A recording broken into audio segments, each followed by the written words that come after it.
I never imagined my life would come to this. Standing in my own kitchen at 63 years old, staring at the wedding photo of my son Marcus and his wife Vanessa on the mantelpiece, wondering how everything had gone so terribly wrong. My hands were shaking as I gripped my coffee mug, trying to process what had just happened the night before. Let me back up. My name is Patricia Coleman, and I've lived in this house in suburban Chicago for 37 years. My husband Daniel passed away 4 years ago from a heart attack, and since then, I've been living alone. Well, not entirely alone. Marcus, my only child, lives just 20 minutes away with Vanessa. They've been married for 5 years, and for the most part, we've gotten along. Or so I thought. The problem started about 6 months ago. It was subtle at first.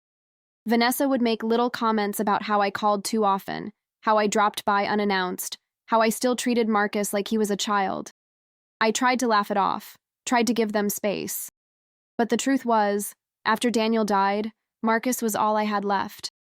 My sister lives in California, my parents are gone, and most of my friends have moved to warmer states or passed away themselves. I know what you're thinking. Clingy mother-in-law, right? Maybe you're not wrong. But losing your husband of 39 years does something to you. It creates this void that nothing seems to fill. Every morning I'd wake up and reach for Daniel's side of the bed, only to remember he's gone. The silence in this house became deafening. Marcus noticed I was struggling. He's a good son, always has been. He started coming by twice a week after work, helping me with things around the house. We'd have dinner together, watch old movies, talk about his dad. Those evenings were the only time I felt like myself again. But Vanessa didn't see it that way.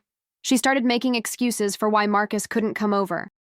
Work meetings that ran late, plans with friends, household projects that needed his attention. At first I understood. They had their own life, their own marriage to nurture. But then the visits stopped altogether. 3 months ago, I found out why. I went to their house one Saturday morning with homemade cinnamon rolls, Marcus's favorite. I knocked on the door, but no one answered. I could hear voices inside, so I tried the handle. It was unlocked. Vanessa. What are you doing here, Patricia? The way she said my name, like it tasted bitter in her mouth. Patricia. I brought breakfast. I thought we could all spend some time together. Vanessa. You can't just walk into our house. This is exactly what I'm talking about, Marcus. Marcus appeared behind her, looking uncomfortable. My sweet boy, caught in the middle. Marcus. Mom, you should have called first. Patricia. The door was unlocked. I heard voices and thought, Vanessa. You thought you could just intrude on our private time. Do you have any boundaries at all? I felt my face flush with embarrassment and anger. The way she spoke to me in front of my own son, like I was some kind of pest. Patricia. Excuse me? I'm his mother. I've known him his entire life. You've been in the picture for what, 7 years? That was the wrong thing to say. I knew it the moment the words left my mouth. Vanessa's eyes went cold. Vanessa, get out, now. Marcus. Vanessa, come on. Let's all just calm down. Patricia. Marcus, tell her she can't speak to me like that. But he didn't. He just stood there, torn between the two of us, saying nothing. That silence hurt more than anything Vanessa had said. I left the cinnamon rolls on their porch and drove home, tears streaming down my face. After that day, things got worse. Marcus stopped returning my calls. When I did manage to reach him, the conversations were brief and awkward. I'd invite him to lunch. He'd say he was busy. I'd suggest a movie. He'd already have plans. It felt like I was losing my son, and I didn't know how to stop it. The loneliness became unbearable. I started calling more, leaving longer voicemails. I'd drive by their house just to see if his car was there. I know how it sounds. I know how it looked. But when you've lost everything else, you'll do desperate things to hold on to what remains. 2 weeks ago, Marcus finally agreed to meet me for coffee. I thought maybe we could talk things through, fix whatever had broken between us. But when I arrived at the cafe, Vanessa was with him. Vanessa. Patricia, we need to set some ground rules. She pulled out a piece of paper with a list. Actual typed-out rules. Call only on Sundays. No unannounced visits. No guilt-tripping Marcus about spending time with me. No negative comments about our marriage. I looked at Marcus, waiting for him to say something, to defend me. But he just nodded along, like this was all perfectly reasonable. Patricia. You're giving me rules for how to interact with my own son? Marcus. Mom, you have to understand. It's affecting our marriage. Vanessa feels like you're always inserting yourself into our lives. Patricia. I'm your mother. I'm supposed to be part of your life. Vanessa. There's a difference between being part of his life and being the center of it. He has a wife now. I'm his priority. The way she emphasized that last word, like she was marking territory. I wanted to scream, to tell her she was manipulating my son, that she was trying to isolate him from his own family. But I could see in Marcus's eyes that he believed her, that somewhere along the way, she'd convinced him I was the problem. I left that cafe feeling more alone than I had since Daniel's funeral. For days, I barely got out of bed. I stopped answering calls from my sister. I let the mail pile up. What was the point of anything if I'd lost my son? Then, last Thursday, everything changed. I was in my garden, pulling weeds and trying to find some semblance of peace, when Marcus pulled into my driveway. For a moment, my heart lifted. Maybe he'd come to apologize, to tell me he missed me too. Marcus. Hey, Mom. Can we talk inside? We sat at the kitchen table, the same table where I'd fed him breakfast every morning of his childhood, where Daniel and I had helped him with homework, celebrated birthdays, had family dinners. So many memories soaked into that wood. Marcus. Vanessa and I are going on a trip, 2 weeks in Europe, Paris, Rome, Barcelona. Patricia. That sounds wonderful, sweetheart. You two deserve a vacation. Marcus. The thing is, we've been having some issues with the house. The basement keeps flooding when it rains, and there's this weird smell we can't track down. Our contractor can't look at it until we get back. Patricia. What does that have to do with me? Marcus. I was hoping you could stay at our place while we're gone. Keep an eye on things. Water the plants. Collect the mail. Maybe you could even figure out what's causing the smell. It felt like a peace offering. A chance to be trusted, to be needed again. Of course I said yes. The next day, Friday afternoon, I packed a bag and drove to their house. Vanessa greeted me at the door with a tight smile and a list of instructions. Where the spare keys were kept, how often to water which plants, what day the trash went out.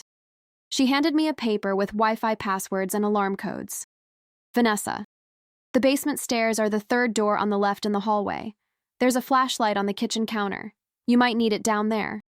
Patricia. I'll take good care of everything. You two have a wonderful trip. Marcus hugged me goodbye. It was brief, almost formal, but I held on to it. Maybe this trip would be good for them. Maybe when they came back, things could go back to normal. They left for the airport around 6 that evening. I made myself dinner in their kitchen, watched some television, watered the plants according to Vanessa's meticulous schedule. Around 9, I decided I should check out the basement, see if I could identify the problem before it got worse. The basement door was heavy, solid wood with a deadbolt that seemed excessive for an interior door. I flipped on the light switch at the top of the stairs, but nothing happened. The bulb must have burned out. I grabbed the flashlight from the counter and headed down. The stairs were steep and narrow. Old house, old construction.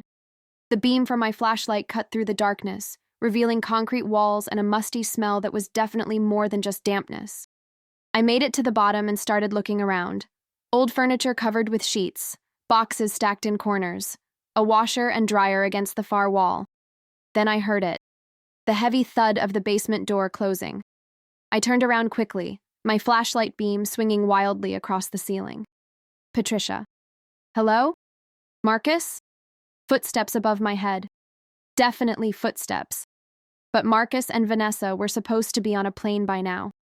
I climbed back up the stairs and tried the door. Locked. The deadbolt had been thrown from the outside. Patricia. Hey, the door locked! Can someone let me out? I pounded on the door, my heart starting to race. This had to be a mistake. Maybe a neighbor had come to check on the house and didn't realize I was down here. Maybe Marcus had forgotten something and come back. More footsteps. Then voices. Muffled, but definitely voices. Patricia. Hello?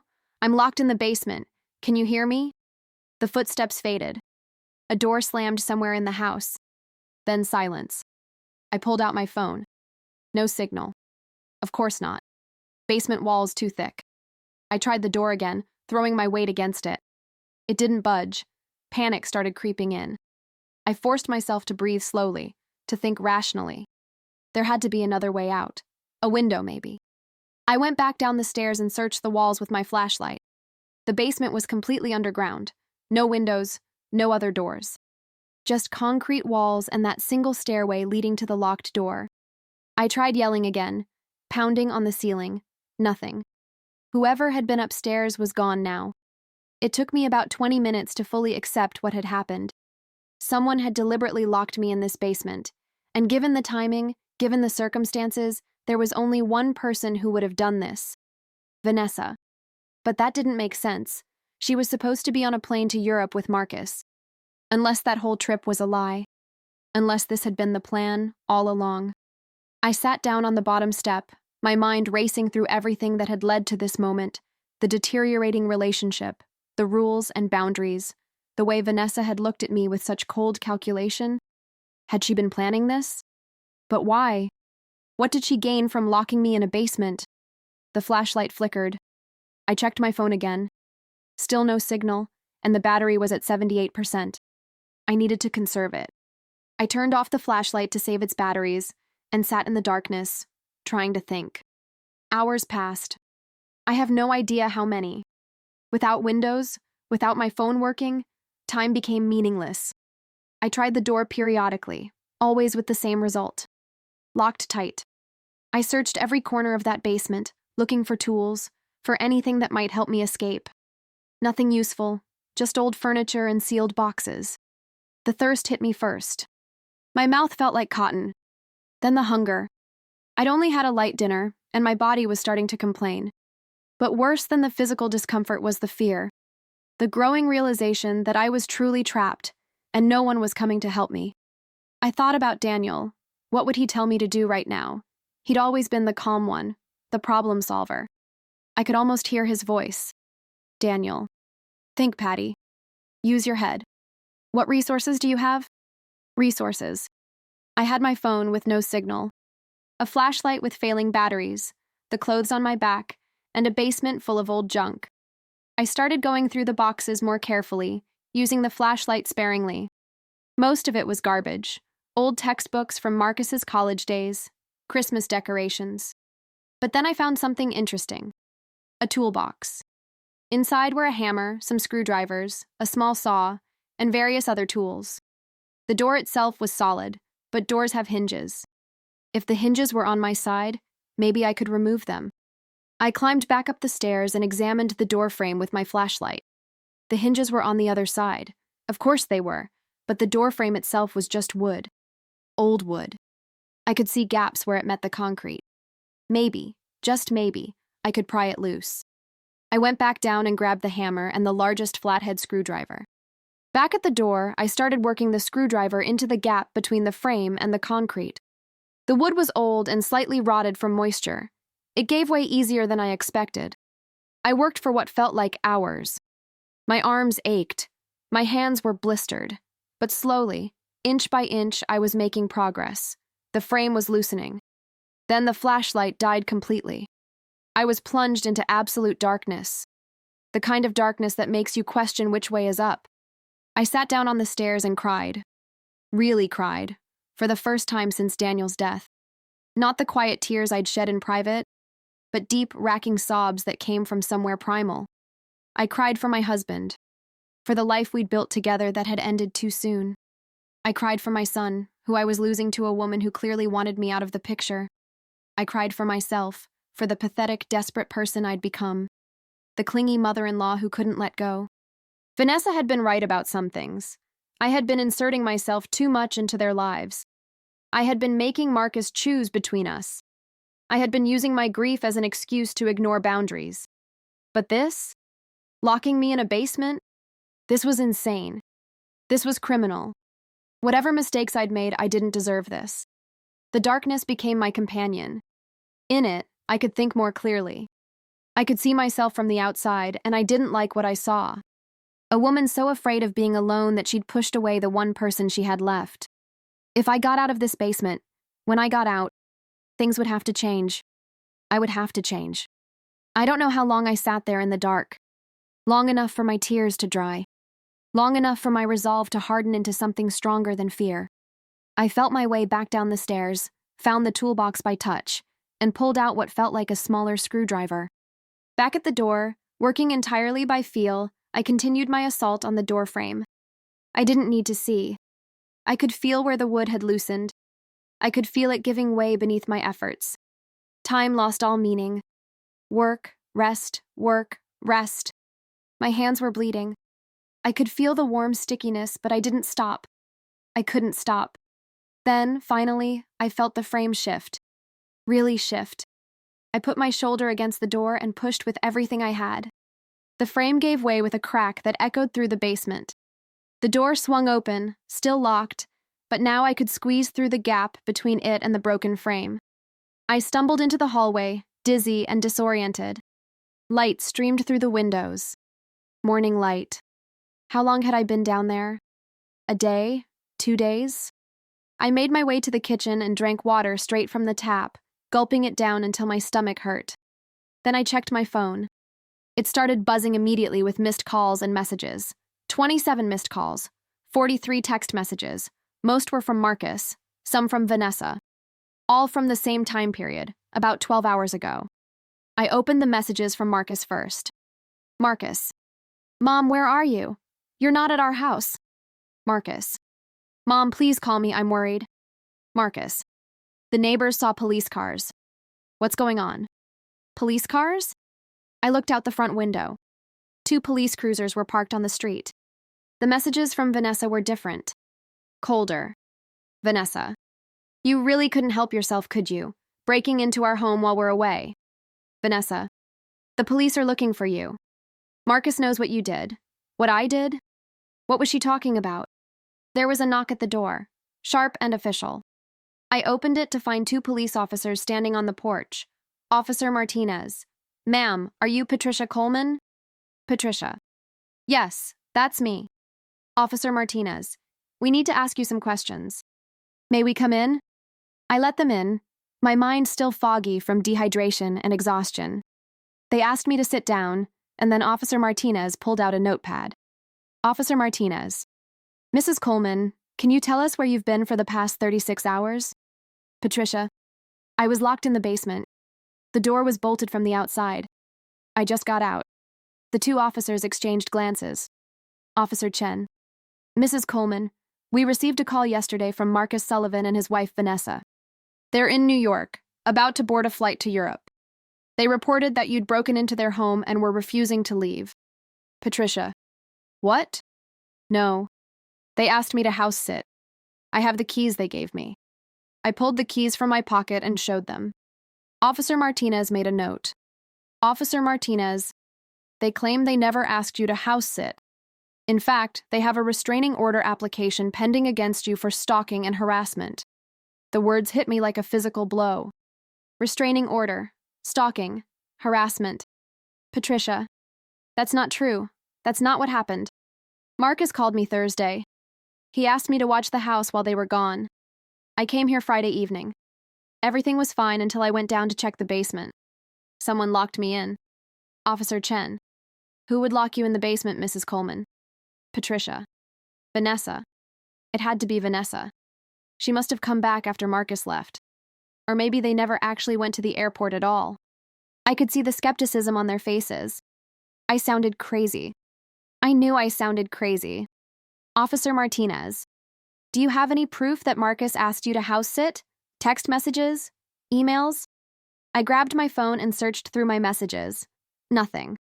Our conversation had been in person. There was no record. Patricia. It was a verbal agreement. He came to my house. We talked about it. Officer Chen. Mrs. Coleman, I'm going to be straight with you. Your son and his wife have been documenting your behavior for months. Unwanted phone calls, showing up unannounced, confrontational encounters. They have records of all of it. Patricia. Because I was trying to maintain a relationship with my son. Because after my husband died, Marcus was all I had left. The admission hung in the air. I could see them processing it, fitting it into their narrative of the unstable widow who couldn't let go. Officer Martinez, we're not going to arrest you today, but you need to leave this property immediately and not return. If Marcus and Vanessa decide to press charges for trespassing, you'll be notified. Do you understand? I nodded, numb. I gathered my things and drove home in a daze. When I pulled into my driveway, I saw it. An envelope on my kitchen table visible through the window. I hadn't left any windows open. Someone had been in my house. I called the police again, but they were dismissive. Probably just mail that had been pushed under the door. Nothing to worry about. I knew better. I checked all the windows and doors. Everything was locked. But that envelope was definitely inside. I approached it cautiously, like it might explode. Plain white envelope with my name written in unfamiliar handwriting. I opened it with shaking hands. Inside was a single piece of paper with a message typed in bold letters. You're not the victim you think you are. Look in your basement. My basement? I'd lived in this house for 37 years. I knew every inch of it. But something made me go downstairs anyway. The basement was exactly as I'd left it. Except for one thing. A box in the corner that I'd never seen before. It was labeled with Daniel's name. I opened it carefully. Inside were journals. Daniel's journals. I didn't even know he kept journals. Page after page of his handwriting, documenting years of our marriage. I started reading, and with each page, my understanding of everything shifted. Daniel had written about his concerns about my relationship with Marcus, about how I'd been overbearing even when Marcus was a teenager, about fights Daniel and I had that I'd completely forgotten or rewritten in my memory, about times when Daniel had tried to talk to me about giving Marcus more space, and I'd accused him of not supporting me. There were entries from after Marcus got married. Daniel's observations about how I'd reacted to Vanessa, how I'd made dismissive comments about her, how I'd tried to maintain the same level of involvement in Marcus's life despite him being a married adult. The most painful entry was dated 2 months before Daniel's heart attack. Patricia and I had another fight about Marcus. She went to his apartment with a key we'd given him for emergencies and cleaned his entire place while he and Vanessa were at work. She thought she was being helpful. She couldn't understand why Vanessa was upset about it. I tried to explain that it was a violation of their privacy, of their autonomy as adults. She accused me of taking Vanessa's side over hers. Sometimes I wonder if Patricia sees Marcus as her son, or as a replacement for the emotional intimacy she and I used to have. I love my wife, but I'm worried about what will happen to her, to all of us, if we don't address this. I sat on the basement floor and read through years of Daniel's concerns. His love for me was evident on every page, but so was his fear that I was damaging my relationship with our son. And he'd been right. But who had put this box here? How had someone gotten into my house? I went back upstairs and found another note, this one on the kitchen counter. I hadn't seen it before because I'd been so focused on the envelope. Check your security camera footage. You have answers you're not ready to see. Security camera? I didn't have security cameras. Except, Daniel had installed one by the back door about a year before he died. I'd completely forgotten about it. He'd shown me how to access the footage on his laptop, but I'd never used it. I found Daniel's old laptop in the study, dusty and neglected. It took me 20 minutes to remember the password. When I finally got in, I navigated to the security camera app. There was footage from yesterday. While I was locked in Marcus and Vanessa's basement, someone had entered my house through the back door. I held my breath as I watched the figure move through my kitchen. My heart stopped when they turned toward the camera. It was my sister, Linda. Linda, who lived in California. Linda, who I hadn't spoken to in months because I'd been too absorbed in my own problems. Linda, who had a key to my house from when she'd helped me after Daniel's funeral. I called her immediately. Linda. Patty? Oh, thank God. Are you okay? Patricia. Linda, what did you do? Linda. What I should have done months ago. I flew in yesterday. Marcus called me Patty. He's been calling me for weeks. He told me about the restraining order application, about how worried he is about you, about how Vanessa has been documenting everything in case they need evidence that you're unstable. Patricia. She locked me in their basement. You don't understand. Linda. I do understand. And I believe you. That's why I broke into Vanessa's email. The silence on the line was heavy. Linda. Vanessa's been planning this for weeks. She found Daniel's journals in your basement last time she was at your house. She read them. She took photos of the pages. She's been using them to build a case against you. And this basement thing, it's the final piece. She's going to claim you broke in, that you went down to the basement to tamper with evidence she'd supposedly left there about your harassment, and that you made up the story about being locked in to gain sympathy. Patricia. But Marcus asked me to house sit. He was there. He asked me. Linda. Did he? Or did Vanessa tell you that while pretending to be Marcus? Think about it, Patty. When was the last time Marcus came to your house alone? When was the last time you talked to him without Vanessa listening in? I tried to remember. Weeks ago? Months? Everything blurred together. Linda. Vanessa called you pretending to be Marcus asking you to house sit. Then she and the real Marcus went to New York for 2 days before their Europe flight. While you were locked in their basement, she was establishing an alibi. They have security cameras in their house, Patty. Cameras you didn't know about. They show you arriving with a key and letting yourself in. Then they show you going down to the basement, but they don't show anyone locking you in because she disabled them remotely after you went down. When she turned them back on 12 hours later, they show the broken door frame. It looks like you broke out after going down there to hide. My head was spinning. This couldn't be real. This level of manipulation, of calculation. Patricia. Why would she do this? What does she gain? Linda. Marcus's trust, Marcus's money. You know that trust fund Daniel set up for Marcus? The one that Marcus gets full access to next year when he turns 35? It's worth over $2 million. But there's a clause. If Marcus is deemed to be making poor decisions, particularly decisions influenced by family manipulation, the trustees can delay distribution and review the terms.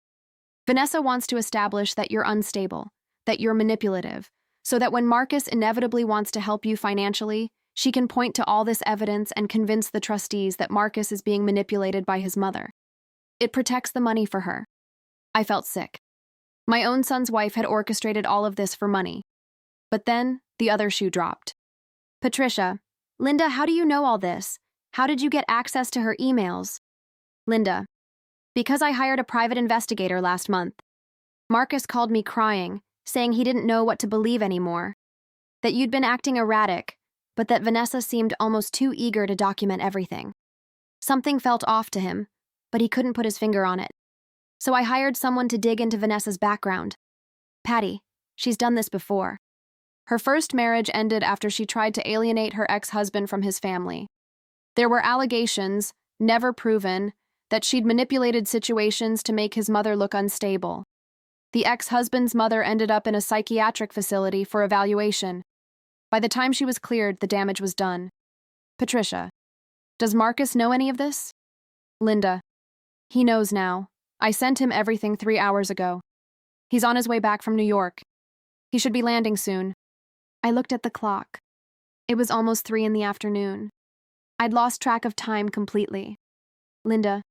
Patty, I also sent everything to the police, the real story. Vanessa made a mistake. She bragged about the plan in an email to her sister. That email is now in the hands of the police and Marcus's lawyer. My doorbell rang. Through the window, I could see Marcus standing on my porch, alone. Patricia. Linda, I have to go. Marcus is here. Linda. Call me later. And Patty, I love you. We're going to fix this. I opened the door and looked at my son. His eyes were red. He'd been crying. Marcus. Mom. I am so sorry. He wrapped his arms around me and we both broke down. Right there on my front porch, we cried together like we hadn't since his father's funeral. When we finally pulled apart and went inside, we sat at that old kitchen table and really talked for the first time in months. Marcus, I should have seen it. All the little things she said about you. The way she'd interpret your actions in the worst possible light. I thought I was being a good husband by supporting her. I thought I was setting healthy boundaries. But she was isolating me from you. Patricia. I made it easy for her. I was clingy. I was overbearing. Your dad's journals were right about me. Marcus. Dad's journals were written by someone who loved you and was worried about you.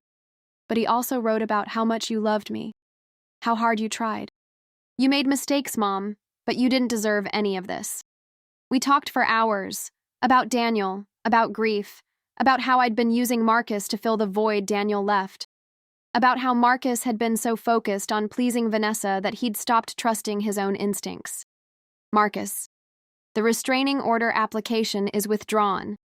I called my lawyer from the airport. Vanessa's facing criminal charges for unlawful imprisonment and fraud. The trust fund has been secured with new terms that completely exclude her. I've filed for divorce. Patricia. Marcus, I don't want your marriage to end because of me. Marcus. It's not because of you. It's because my wife is a criminal who tried to psychologically torture my mother for financial gain.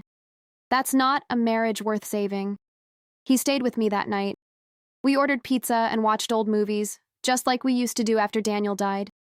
But this time felt different. We weren't filling a void. We were rebuilding a relationship on healthier terms. The next few weeks were a blur of police statements, lawyers, and healing. Vanessa was arrested trying to board a flight to Portugal using her sister's passport. The evidence against her was overwhelming: emails detailing the plan, text messages to her sister bragging about how well it was working.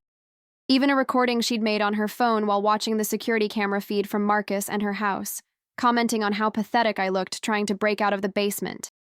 She'd been so confident in her plan that she'd documented everything. That arrogance became her downfall. Marcus moved back into my house temporarily while the divorce proceedings went forward. But we established new boundaries, real, healthy boundaries that we both agreed on. He had his own space, his own life. I didn't call every day. I didn't drop by his work. When we spent time together, it was intentional and mutual. Linda flew in for 2 weeks and stayed with us. The three of us sorted through Daniel's journals together. It was painful to read his concerns, to see my behavior through his eyes. But it was also healing. He'd loved me despite my flaws. He'd wanted me to grow and be better. One night, about a month after everything happened, Linda and I were sitting on the back porch with wine. Marcus had gone to bed early, exhausted from a day of legal meetings. Linda. How are you really doing, Patty? Patricia. I keep thinking about who I became after Daniel died, how scared I was of being alone, how I clung to Marcus because I couldn't face the empty house, the empty bed, the empty future. Vanessa saw that weakness and exploited it. But I created that weakness. I stopped being a whole person and became just a grieving widow and a desperate mother. Linda. You were hurting. People do irrational things when they're hurting. Patricia. That's true, but it's also true that I'd been heading in that direction for years. Daniel saw it. He tried to tell me. I just didn't want to hear it. Linda. So what now? Patricia. Now I figure out who Patricia Coleman is outside of being someone's wife or someone's mother. Daniel left me that gift in his journals. He showed me who I'd become. Now I get to decide who I want to be. I started seeing a therapist who specialized in grief and family dynamics. Dr. Sarah Chen was in her 50s, with kind eyes and a gentle way of pushing me to confront uncomfortable truths.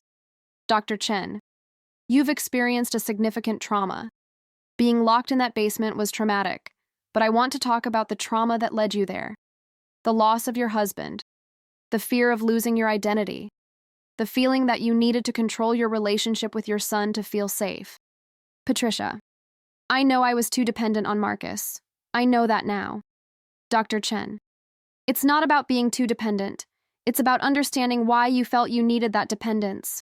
What were you afraid would happen if you let go? Patricia. I'd be alone, completely alone. Dr. Chen. And what would that mean? Patricia. It would mean I failed. At marriage, at motherhood, at life. If I'm alone, what was the point of everything? The tears came then, hot and sudden.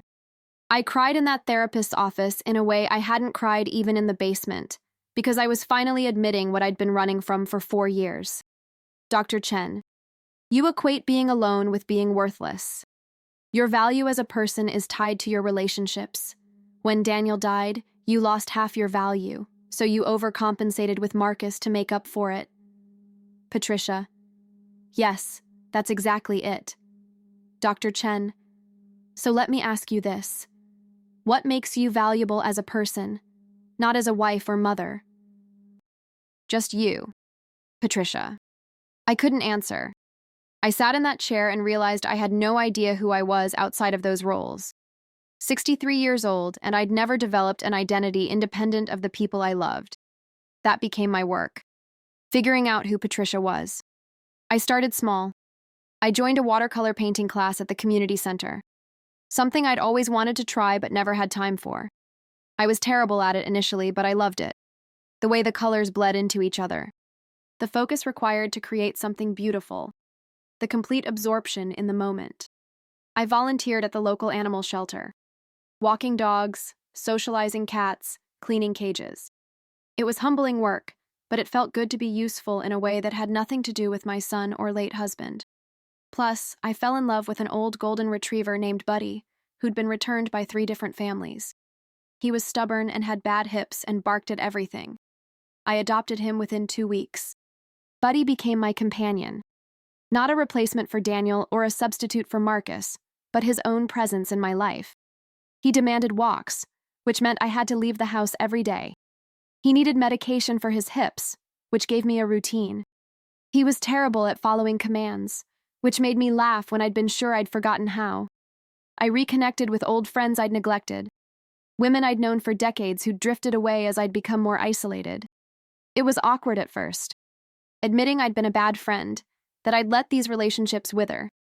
But they welcomed me back with understanding and grace. Marcus and I developed a new rhythm. Sunday dinners at my place. A phone call midweek. Occasional movies or day trips. But now I had other things to talk about besides him. My painting class. Something funny Buddy did. A book I was reading. Plans with Linda or my friends. He noticed the change. Marcus. You seem lighter, Mom? Happier. Patricia. I am. I'm learning to be okay with being alone. Which sounds sad, but it's actually freeing. I don't need you to complete me. I can just enjoy you as my son. Marcus. Dad would be proud of you. Patricia. I hope so. I'm trying to become the person he saw in me. The person he hoped I could be. The divorce was finalized 6 months after Vanessa's arrest. She pleaded guilty to charges including unlawful imprisonment, fraud, and attempted extortion. She served 18 months in prison. Marcus moved into a small condo downtown and started dating someone new eventually, but he took his time. He was learning his own lessons about healthy relationships and boundaries. Linda flew in every few months to visit. We'd become closer than we'd been in decades. She told me stories about our childhood that I'd forgotten. Reminded me of dreams I'd had before I became a wife and mother. Encouraged me to think about what the next chapter of my life could look like. On the anniversary of Daniel's death, 4 years after his passing and 1 year after the basement incident, I went to his grave alone. I brought flowers and a letter I'd written. Dear Daniel, I read out loud. I found your journals. I know you didn't intend for me to read them that way, in that moment, but I think you'd be glad I did. You were trying to tell me something for years, and I wasn't ready to hear it. I'm sorry for that. I'm sorry I made our son feel like he had to choose. I'm sorry I became so small in my grief that I couldn't see what I was doing. But I'm working on it now. I'm becoming someone you'd recognize. Someone you'd be proud of. I'm learning to paint. I adopted a dog. I have friends again. And Marcus and I are okay. We're better than okay. We're building something real and healthy. I miss you every day. But I'm not drowning in that missing anymore. I'm swimming. Thank you for loving me enough to write down the truth, even though you knew it would be hard for me to read. I love you. Always. I sat by his grave for a long time, letting the morning sun warm my face. For the first time since he'd died, I felt peace. Not the absence of pain, but the presence of acceptance. He was gone, but I was still here. And I was finally okay with that. A year and a half after everything happened, I got a letter from Vanessa. She'd been released from prison early for good behavior and was in a rehabilitation program for personality disorders. The letter was 3 pages long. She wrote about her childhood, about a mother who'd taught her that love was transactional, that people were obstacles to overcome. She wrote about her first marriage and admitted Linda's investigator had been right. She'd manipulated that situation too. She wrote about seeing me as a threat, as competition for Marcus's attention and resources. She wrote about her planning, her calculations, her utter lack of empathy for what she was doing, and then she wrote something that surprised me. She said she'd been wrong to assume I was faking my grief, faking my loneliness, that she'd convinced herself I was manipulative because it made it easier to justify what she was doing. but that in prison, in therapy, she'd come to understand that I was just a hurting person making bad choices, much like she'd been her whole life. She ended the letter with an apology. Not an excuse, but a genuine admission of the harm she'd caused. She said she didn't expect forgiveness and wasn't asking for it. She just wanted me to know that I hadn't been crazy, that everything I'd felt and experienced had been real, that she was the one who'd been wrong.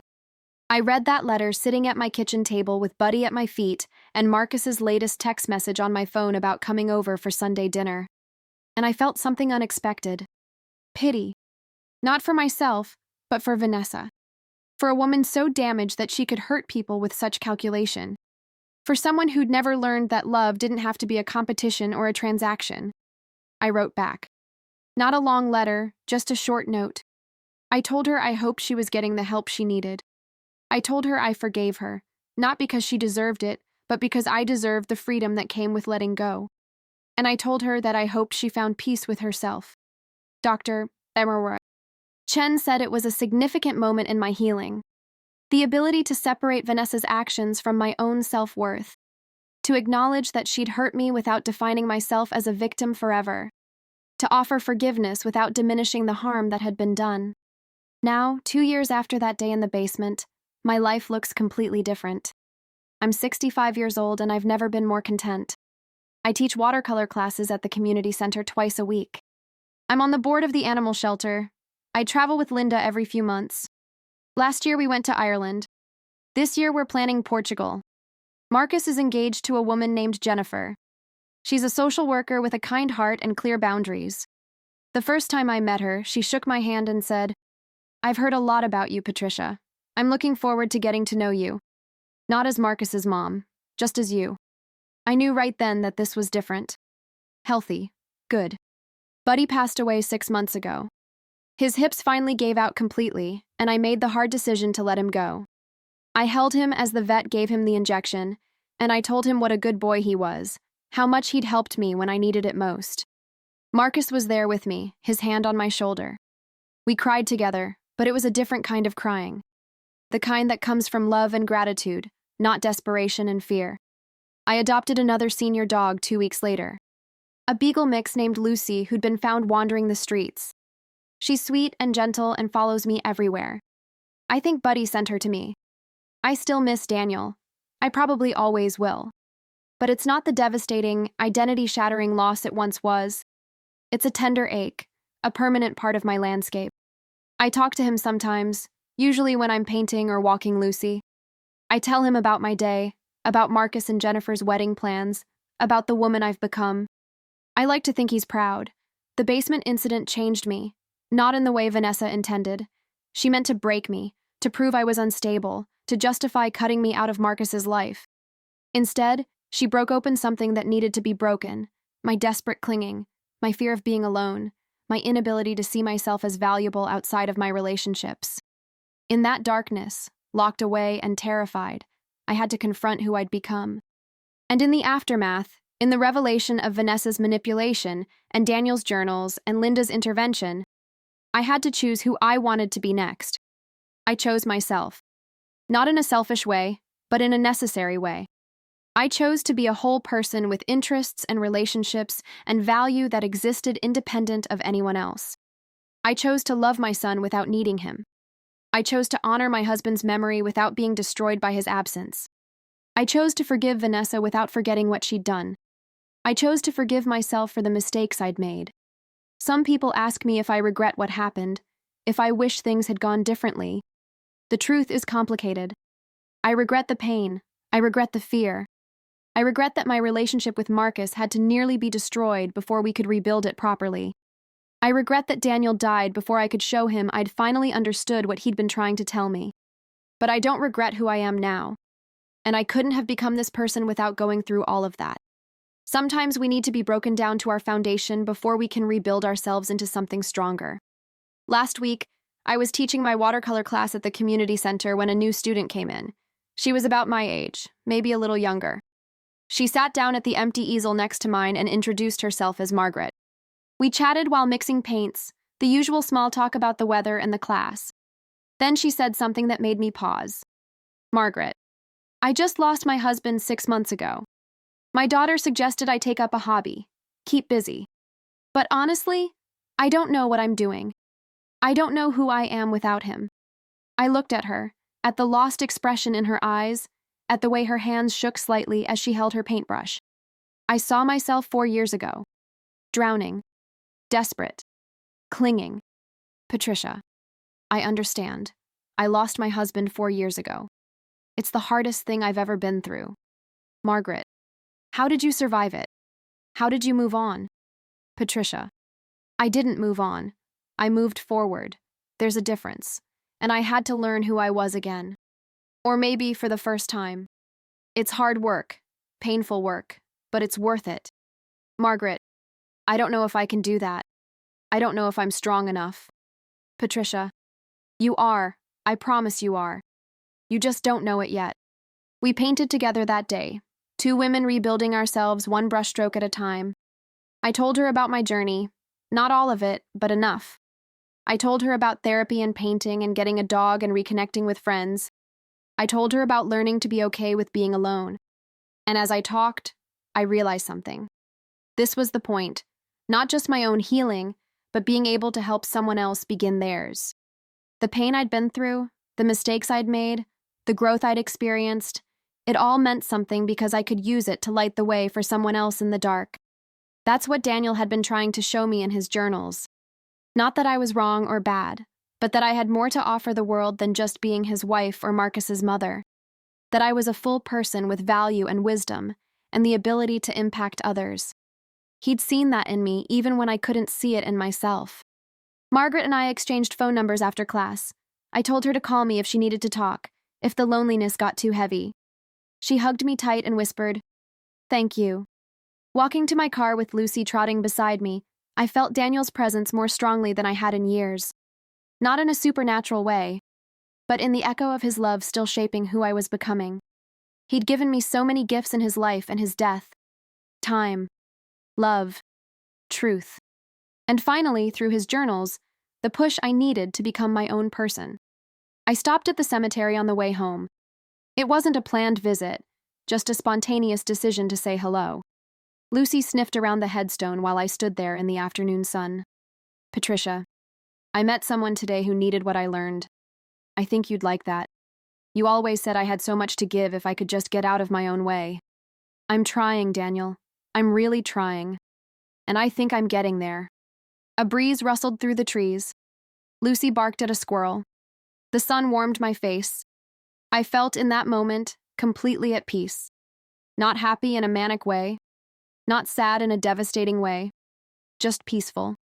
Content. Whole. That night, Marcus and Jennifer came over for dinner. We cooked together in my kitchen, the 3 of us moving around each other easily, comfortably. Jennifer told stories about her day at work. Marcus talked about a project at his job. I shared about my painting class and meeting Margaret. After dinner, we sat on the back porch with wine and dessert. Lucy sprawled at our feet, snoring softly. The conversation flowed naturally, no one dominating, no one withdrawing. Just 3 people who cared about each other, sharing their lives. Jennifer. Patricia? Marcus told me about what happened 2 years ago, with Vanessa. I glanced at Marcus. He nodded encouragingly. Jennifer, I just want you to know that I'm not her. I want you in our lives, in our family. But I also need you to know that Marcus and I are building our own home, our own life. And we need you to respect that. Patricia. I understand. And I want that for you both. I really do. I've learned a lot about boundaries over the past couple years. About loving someone without needing to control them. Jennifer. Marcus said you've been going to therapy. Patricia. I have. It's been good for me. Hard, but good. Jennifer. Would you be open to us all going together sometime? Just a session or 2. To make sure we're starting this relationship on solid ground? I felt a swell of respect for this woman. She wasn't afraid to ask for what she needed. She wasn't assuming everything would be fine just because I'd changed. She was being proactive about building healthy family dynamics. Patricia. I think that's a wonderful idea. Thank you for suggesting it. We went to family therapy 3 times over the next 2 months. Dr. Chen facilitated the sessions, helping us establish expectations and boundaries, teaching us how to communicate clearly, showing us how to maintain closeness without enmeshment. It was uncomfortable sometimes, hearing Marcus talk about how my behavior had affected him, listening to Jennifer express her concerns about what had happened with Vanessa and whether I might relapse into old patterns. But I sat with that discomfort. I listened. I validated their feelings. I took responsibility for my past actions while also showing them who I was becoming. The sessions ended with all of us feeling more confident about our family structure going forward. Marcus thanked me afterwards, tears in his eyes. Marcus, not many mothers would be willing to do that kind of work, to look at themselves that honestly. Dad was right about you, Mom. You've always been stronger than you thought. That's the truth I've come to understand. Strength isn't about never breaking. It's about what you build from the broken pieces. It's about choosing growth even when it's painful. It's about admitting your mistakes and doing the hard work to change. I think about Vanessa sometimes, about how her strength manifested as manipulation and control, about how she tried to break me to prove her own power, about how she ended up in prison while I ended up free in ways I'd never been before. There's no triumph in that comparison. No schadenfreude. Just a recognition that we all have choices about how we handle our pain, our fear, our need for control. She chose to hurt others. I chose to hurt mostly myself until I learned to heal instead. Last month, Marcus and Jennifer got married. Small ceremony, just family and close friends. Linda flew in from California, some of Marcus's friends from college, Jennifer's family, my friends from the community center. It was beautiful and intimate and perfect. I walked Marcus down the aisle, just the two of us, his hand in mine, his eyes bright with emotion. When we reached the altar and the officiant asked who gives this man to be married, I said what I'd practiced with Dr. Chen. Patricia. He gives himself, as a man who knows his own heart. I'm just honored to support his choice. I took my seat and watched my son marry a woman who truly loved him, who saw him clearly, who wanted to build a real partnership. I cried, but they were good tears. Tears of joy and relief and gratitude. At the reception, I gave a toast that I'd written and rewritten a dozen times. Patricia. When Marcus was born, I promised myself I'd be the best mother possible. What I didn't understand then was that being the best mother doesn't mean being perfect. It means being willing to grow, to change, to admit when you're wrong. Marcus, you've taught me that lesson over and over again. You've been patient with me when I didn't deserve it. You've loved me through my worst moments, and you've given me the chance to become better. Jennifer, thank you for seeing my son for who he truly is. Thank you for having the courage to ask for what you need from me, from all of us. And thank you for welcoming me into your life with grace and clear boundaries, to Marcus and Jennifer. May you build a life filled with love, honesty, and the courage to always keep growing together. The applause was warm. Marcus hugged me tight. Jennifer kissed my cheek. And I felt, once again, that sense of peace that had become my new normal. The next day, Linda and I sat in my backyard with coffee, Lucy chasing butterflies in the grass. Linda. You did good, Patty. Really good. Patricia. Thanks for everything, Linda. For flying in when Marcus called you. For breaking into Vanessa's email. For putting those journals where I'd find them. For being the sister I needed even when I'd been a terrible sister to you. Linda. We're family. That's what we do. We show up for each other even when it's hard, especially when it's hard. Patricia. I want to ask you something. And you can say no. But I was thinking, maybe you should move back here, to Chicago. You could stay with me until you find a place. We're not getting any younger, and I don't want to miss more years with you. Linda. You know what? I've been thinking the same thing. California's been good, but it's time to come home. So Linda moved back. She found a condo 15 minutes from my house. We see each other twice a week, sometimes more. We're planning a trip to Scotland next spring. We're learning to be sisters again, not just voices on the phone, but real presences in each other's daily lives. My painting has improved. I sold my first piece last month at the community center's art show. It was a watercolor of the view from Daniel's grave, the rolling hills and old oak trees. Someone bought it for $200. I donated the money to the animal shelter in Buddy's name. I started teaching a second class, This one specifically for widows and widowers learning to rebuild their identities. Margaret comes. Others too. We paint and talk and support each other through the hard work of becoming whole again after loss. People ask me sometimes if I'm dating, if I'm interested in finding love again. The honest answer is that I'm open to it, but I'm not searching for it. I've learned that I'm complete on my own. If someone comes along who adds to my life without becoming the center of it, that could be wonderful. But if that never happens, I'm okay. Better than okay. That's the real gift that came from that day in the basement. The certainty that I can be alone without being lonely. That I can love people without needing them. That I have value simply because I exist, not because of my relationships or roles. Some nights, when I'm painting in my studio and Lucy is asleep at my feet and I can hear Linda's voice on speakerphone telling me about her day, I think about how close I came to losing all of this.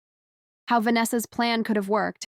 How I could have ended up institutionalized or estranged from Marcus or broken beyond repair. But I didn't, because even in my darkest moment, locked in that basement and facing the truth about who I'd become, I chose to fight. Not just to escape physically, but to escape the prison of my own fear and desperation. I chose to break free from the idea that I was worthless without Daniel or incomplete without Marcus's constant presence. That choice, made in darkness and fear, led to every good thing that's come after. My relationship with Marcus is stronger than it's ever been. My friendship with Linda has been restored. I've found purpose in teaching and volunteering. I've discovered talents I didn't know I had. I've become, finally, the person Daniel always believed I could be. Yesterday was the 2-year anniversary of the day I was locked in that basement. I didn't mark it with sadness or anger. Instead, I invited Marcus, Jennifer, and Linda over for dinner. We cooked together and laughed together and shared stories about our weeks. Normal, healthy family time. After they left, I stood in my kitchen looking at that same wedding photo of Marcus and Vanessa that I'd been staring at 2 years ago. Marcus had left it behind when he moved out, forgotten in a drawer. I'd kept it, not out of any lingering attachment to Vanessa, but as a reminder. A reminder that sometimes the worst things that happen to us contain the seeds of our transformation. That pain can be purposeful. That being broken open isn't the same as being broken. I took the photo down to the basement, to the box where I keep Daniel's journals. I placed it inside, a marker of another chapter closed. Then I climbed back upstairs, locked the basement door behind me, and went to bed with Lucy curled up beside me. Tomorrow I'm teaching my morning class. Then lunch with Linda. Then an afternoon of painting in my studio. A simple day. A good day. A day that belongs entirely to me. I still talk to Daniel sometimes, usually in quiet moments when I'm alone. I tell him about my life, about the woman I've become. I thank him for loving me enough to write down his concerns, even knowing I might never read them. I thank him for seeing potential in me that I couldn't see in myself. And I think he'd be happy with where I am now. Not because I've achieved something extraordinary or accomplished some great thing, but because I've learned to be content with ordinary joys. Because I've built a life that feels authentic and full. Because I've learned that being enough for yourself is the foundation for having anything real to offer anyone else. The scars are still there. The memory of those hours in the basement still makes my heart race sometimes. The fear of losing Marcus still creeps in occasionally. But now I have tools to deal with those feelings. I have Dr. Chen in therapy. I have Linda and my friends. I have my painting and my volunteering and my life that exists independent of my fear. Most importantly, I have myself. Fully, completely, for the first time in my 65 years.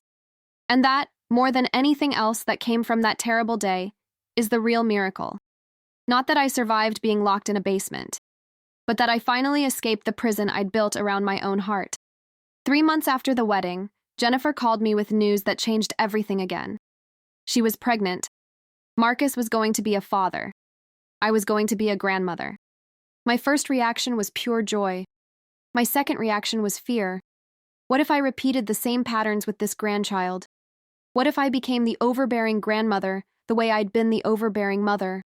What if I couldn't maintain the boundaries I'd worked so hard to establish? I called Dr. Chen immediately and scheduled an emergency session. Dr. Chen, what are you feeling right now, Patricia? Patricia, terror. Pure terror. I don't want to mess this up. I don't want to become that grandmother who boundary stomps and ruins relationships. Dr. Chen, the fact that you're aware of this possibility and actively working to prevent it shows how far you've come. Tell me, what specific behaviors are you worried about?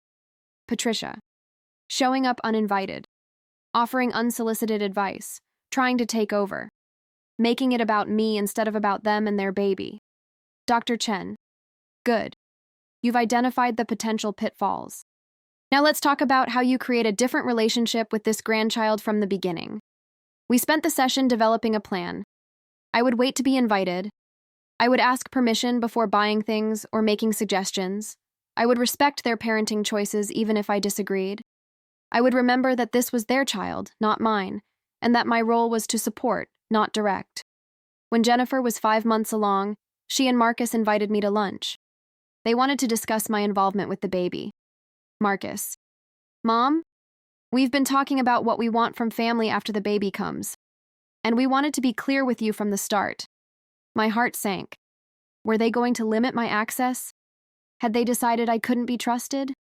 Jennifer, Patricia, we want you to be an active part of this baby's life. We want you to be the grandmother you didn't get to be properly because of your own grief and fear. But we need some agreements in place.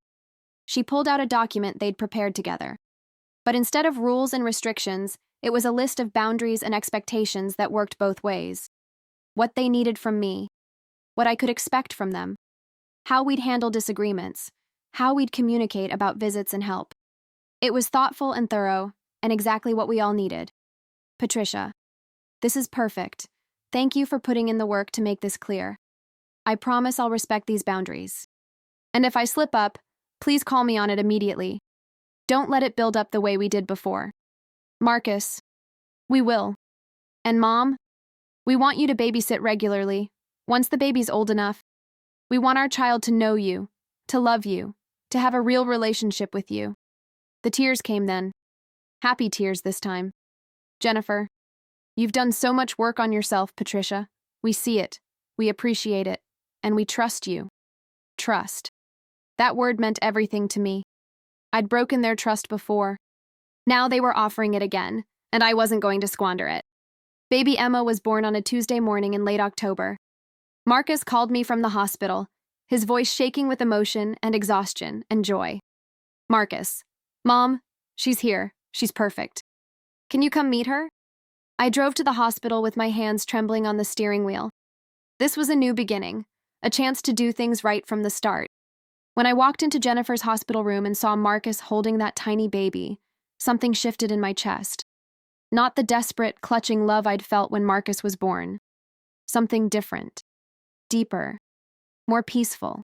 This was a child I could love without needing, without fear, without trying to fill any voids in my own life. This was pure, uncomplicated joy. Marcus, Mom, meet Emma Patricia Sullivan. They'd given her my name. I looked at Jennifer through tears. Patricia, are you sure? After everything? Jennifer, because of everything. Because you did the work. Because you became someone we want Emma to know and learn from. Because second chances matter. I held Emma for the first time. That warm weight in my arms, and I made her a silent promise. I would be the grandmother she deserved. Patient. Present but not intrusive. Supportive but not controlling. I would let her parents parent. I would love her without conditions or expectations. I would be whole enough in myself that I didn't need her to complete me. The first few months of Emma's life tested my resolve. There were moments when I wanted to give advice when it wasn't asked for, times when I had to physically stop myself from showing up unannounced, instances when I disagreed with their parenting choices and had to bite my tongue. But I did it. I respected their boundaries. I waited to be invited. I asked permission. And slowly, steadily, I watched a healthy relationship develop between all of us. I started babysitting Emma once a week when Jennifer went back to work part-time. Just me and my granddaughter, building our own relationship separate from my relationship with Marcus. I'd sing to her, the same songs I'd sung to Marcus decades ago. I'd read her books and take her for walks with Lucy. But at the end of the day, I'd hand her back to her parents without clinging, without trying to extend my time, without making it about my needs. Dr. Chen called it revolutionary growth. I called it finally learning what love actually meant. Emma is 18 months old now. She lights up when she sees me, reaches for me with chubby hands, calls me Nana in her sweet baby voice. But she also lights up for her parents. She's securely attached to them, confident in their love. And I'm part of that secure base, not a competing force. Last week, I was teaching my widows and widowers painting class when a woman named Elizabeth shared that she'd just found out her son and daughter-in-law were expecting. She was terrified of being shut out, of not being allowed to be part of her grandchild's life. Elizabeth, they've already set so many boundaries. They don't want me in the delivery room. They don't want visitors for the first 2 weeks. They've made it clear they'll parent their own way. I feel like they're pushing me away before I've done anything wrong. The other class members murmured sympathetically, but I saw it differently now. Patricia, Elizabeth, can I tell you something? Those boundaries aren't about pushing you away. They're about building a healthy foundation from the start. They're giving you a roadmap for how to have a good relationship with them and their baby. That's a gift. Elizabeth, it doesn't feel like a gift. It feels like rejection. Patricia, I know. I felt that way too. But here's what I learned. When we respect boundaries, we earn trust. When we earn trust, we get invited deeper into people's lives. Not because they need us, but because they want us. And that's so much better. I told her about my journey. Not all of it, but enough. The mistakes I'd made with Marcus, the work I'd done to change. The beautiful relationship I now had with my son, daughter-in-law, and granddaughter because I'd learned to respect their autonomy. Elizabeth, so you're saying I should just accept these boundaries, not fight for my right to be involved? Patricia, I'm saying that fighting for your right to be involved is exactly what will push them away. But respecting their boundaries, supporting their choices, and being reliably present without being intrusive. That's what will make you an essential part of that baby's life. I saw the shift in her face as she processed this. The resistance melting into understanding. Maybe she'd follow this advice, maybe she wouldn't. But I'd planted a seed. And maybe, just maybe, she'd avoid some of the pain I'd caused myself and others. After class, Elizabeth hugged me and asked if we could meet for coffee sometime. To talk more about navigating new grandparenthood. I said yes, because this was part of my purpose now. Using my mistakes and my growth to help others avoid the same pitfalls. Margaret, the woman I'd met 2 years ago who'd just lost her husband, has become one of my closest friends. She's thriving now, dating someone new, traveling, taking classes in pottery and photography. We meet for lunch every Thursday and laugh about how far we've both come. Margaret, remember when I first came to your painting class? I was such a mess. Patricia, you weren't a mess. You were grieving. There's a difference. Margaret, you gave me hope that day. You showed me it was possible to build a life after loss. I don't think I ever properly thanked you for that. Patricia, you don't need to thank me. Watching you grow and thrive has been all the thanks I need. We've started a support group together at the community center for widows and widowers in their first year of grief. We meet twice a month and share our stories, our struggles, our small victories. I facilitate, but I don't dominate. I listen more than I talk. I hold space for their pain while gently pushing them toward growth. Last month, a woman named Carol came to group for the first time. She'd lost her husband 3 weeks earlier and was drowning in the same kind of desperate loneliness I'd experienced. She talked about her adult children pulling away, about feeling like a burden, about not knowing who she was without her husband. I listened to her describe the exact path I'd walked. The path that had led me to that basement, to rock bottom, to the painful reconstruction of my identity. And I wanted to reach across the circle and tell her she didn't have to go down that same road, that there was another way. But I didn't interrupt. I let her speak. I let the group hold her pain. And then, at the end, I shared my story again.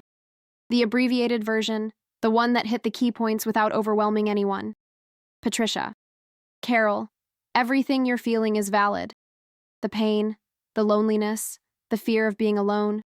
All of it is real, and all of it matters. But I want you to hear this. You are not less valuable because your husband died. You are not incomplete because you're alone. You are a whole person with worth and purpose that exists independent of your relationship status. And the sooner you can start believing that, even just a little bit, the easier this journey will be. She cried. We all cried. And then we surrounded her with the kind of support I wish I'd had 4 years ago. Not people telling her to move on or get over it, but people who understood, who'd survived, who could show her that there was life on the other side of this devastation. My relationship with Linda has deepened into something I treasure. We're not just sisters anymore. We're best friends. We take day trips together, try new restaurants, binge watch shows, gossip about our neighbors, normal sister stuff that we missed out on for too many years. Linda. You know what I love most about you now, Patty? Patricia. What's that? Linda. You're fun again. You were always so serious after Daniel died. So heavy. But now you laugh. You joke. You're light. Patricia. I finally figured out that grief doesn't have to be my whole identity. I can miss Daniel and still enjoy my life. I can honor his memory while also creating new memories. Linda. He'd be so proud of you. You know that, right? Patricia. I hope so. I really hope so. We visit Daniel's grave together sometimes. Linda brings flowers and tells him stories about our latest adventures. I sit quietly and listen, grateful for this sister who flew in when I needed her, who broke into emails and planted journals, who loved me enough to intervene, even when it was hard. Jennifer's mother, Susan, has become an unexpected friend. At first, I worried we'd be in competition for grandmother status.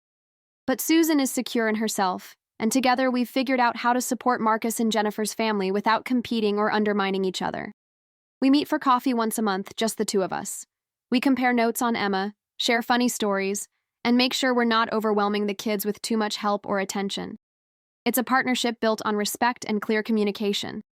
Everything my relationship with Vanessa should have been, but never could be. Susan. You know, Jennifer was nervous about introducing us. She thought we might clash. Patricia. I was nervous too, but I've learned that relationships don't have to be competitive. There's enough love to go around. Susan. Jennifer tells me you've done a lot of work on yourself. That takes courage. Patricia. It took hitting rock bottom. Sometimes that's what we need to finally change. I think about Vanessa occasionally.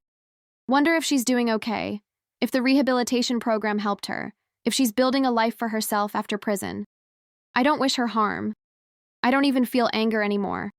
Just a kind of distant compassion for someone who was so broken that she could only survive by breaking others. Last month, I got another letter from her.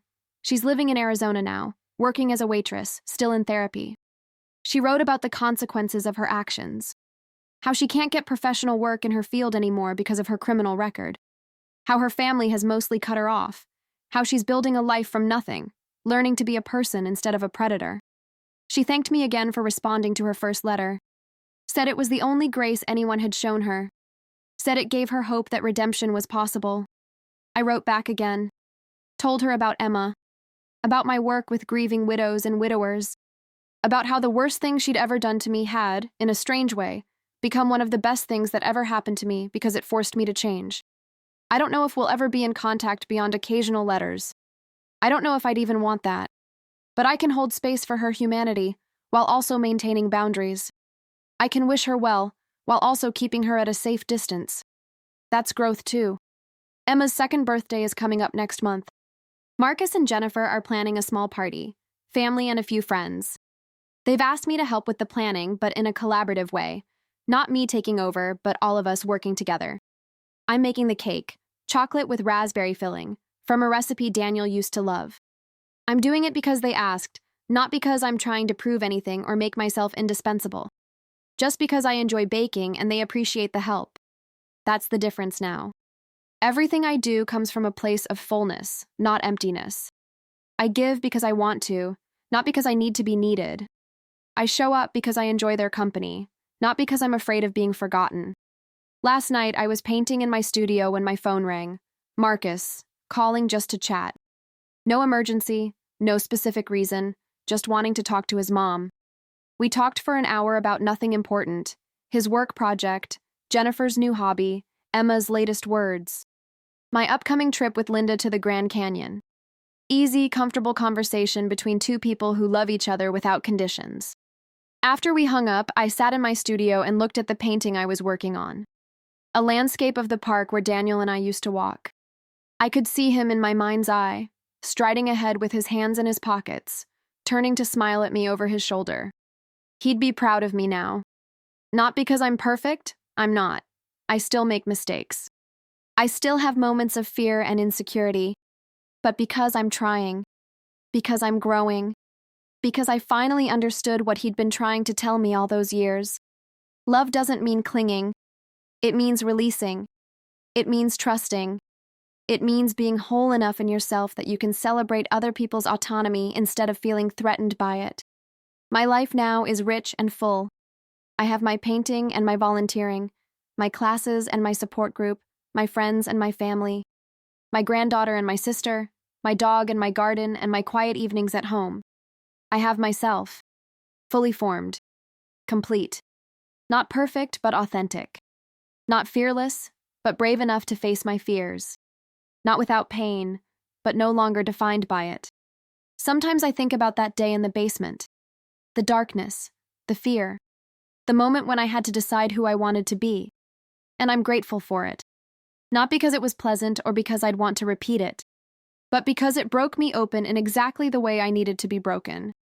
That envelope on my kitchen table when I got home, Daniel's journals, Linda's intervention, the police showing up, the revelations about Vanessa's manipulation, all of it was terrible and necessary.